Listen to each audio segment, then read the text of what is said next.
Y es momento de abrir, como cada 15 días, nuestra columna de medio ambiente, porque queremos seguir generando conciencia de el importante rol que tenemos nosotros, ¿no?, para la conservación de nuestro ambiente. Así que recibimos a Mariana. ¿Cómo andás? ¿Todo bien? Todo bien, por suerte, y agradecida de este espacio para seguir divulgando buenas prácticas, Bueno, ni que hablar. bienvenida, y hoy vamos a enfocarnos en la pérdida y los desperdicios de alimentos.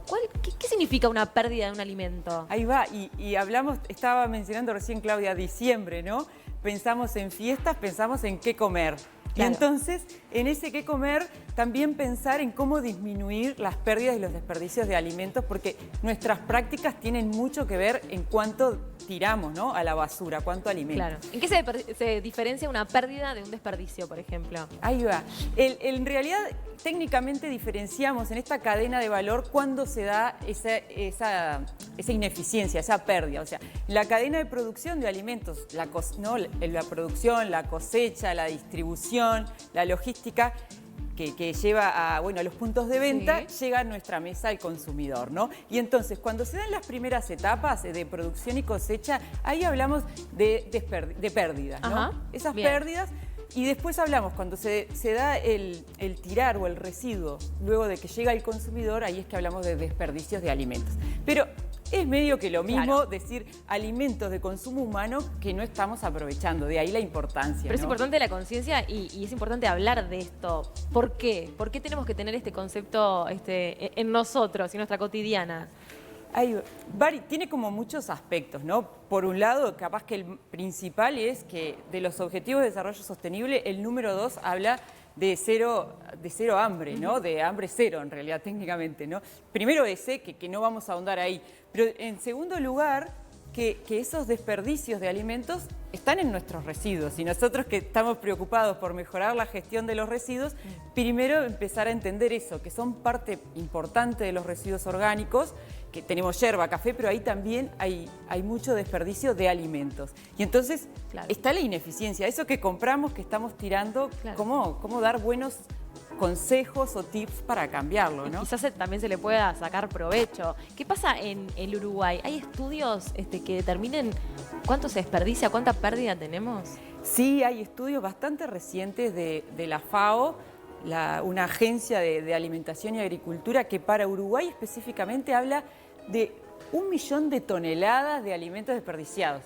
Que capaz que eso, no sabemos si es mucho o poco, pero si lo ponemos en $600.000 anuales, entonces sí, es mucha plata que se está perdiendo, ¿no? Entonces Uruguay no escapa a la realidad mundial, pasa eso, y entonces, bueno, justamente desde como consumidor tenemos cosas que podemos hacer, ¿no? Eso es lo que queremos tratar de generar acá, ¿no? Poner el tema sobre la mesa y tratar de generar una conciencia productiva. ¿Cómo yo desde mi casa, por ejemplo, puedo reducir este tema de los desperdicios? ¿Qué se puede hacer en lo doméstico, en lo cotidiano? Claro. Y varios piques. Primero, que nuestras decisiones estamos hablando de épocas de invitar a consumir consciente, de consumir mejor, ¿no? Primero, consumir local.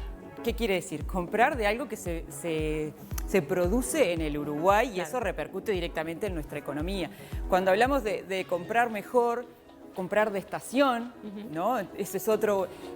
En Uruguay se publica quincenalmente cuáles son las frutas y verduras de estación, y entonces tener en cuenta eso a la hora de pensar y planificar nuestras comidas. Que por ahí pasa, si tuviera que dar un primer consejo, sí, las pérdidas y desperdicios se reducen a su máxima expresión cuando planificamos las compras. Claro, porque ahí también, si planificamos, no compramos de más, ¿no? Podemos hacer una lista un poquito más inteligente. Exactamente, porque cuando improvisamos, básicamente tomamos malas decisiones. Entonces, hablamos de planificar las compras y nos referimos a, primero, ¿cuándo vamos a consumir esto que estamos comprando? ¿Para quiénes vamos a cocinar? Claro. ¿Cuántas personas? ¿Cómo lo vamos a conservar, no? Eso es importantísimo. Y capaz que con un ejemplo soy un poco más clara. A ver. Si estamos pensando en hacer una pascualina, sí, puedo hacerla con una espinaca fresca producida en el área metropolitana o en algún lugar de nuestro país, o puedo hacerlo con una espinaca congelada, claro, que generalmente viene de Europa, que tiene toda una cadena de fríos, toda una carga ambiental que claramente nos muestra nuestras decisiones que estamos promoviendo, ¿no?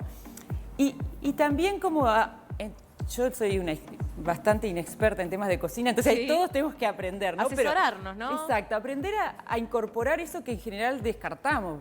No sé, siguiendo con el ejemplo de la pascualina, incorporarle las hojas de remolacha. Bien, los Aprender. tallos en algunas otras verduras. Está bueno. Y Exacto. aparte, este tema de hacer una lista inteligente y de planificar la compra también ayuda con todas estas prevenciones por COVID. No vamos a estar menos tiempo en el supermercado eligiendo si ya tenemos y ya sabemos qué es lo que vamos a comprar. Exactamente. Y en esa planificación también seguir aprendiendo de cuánto duran los alimentos, ¿no? No es lo mismo una albahaca o una frutilla Claro. que dura un par de días en heladera a una remolacha, Claro. con el mismo ejemplo, unos zapallitos que están una semana. Entonces, planificar creo es la base, ¿no? Buenísimo. Y consumir de acuerdo a mi consumo, a lo que voy a Exacto. usar, ¿no? Consumir inteligentemente y con responsabilidad y conciencia. Así que en la página web de Reacción pueden ver seguramente tips y pueden comunicarse con las chicas que son expertas en la materia. Así que te agradecemos por haber venido. Como siempre, Mariana, es un placer recibirte. Muchas gracias a ustedes por el espacio.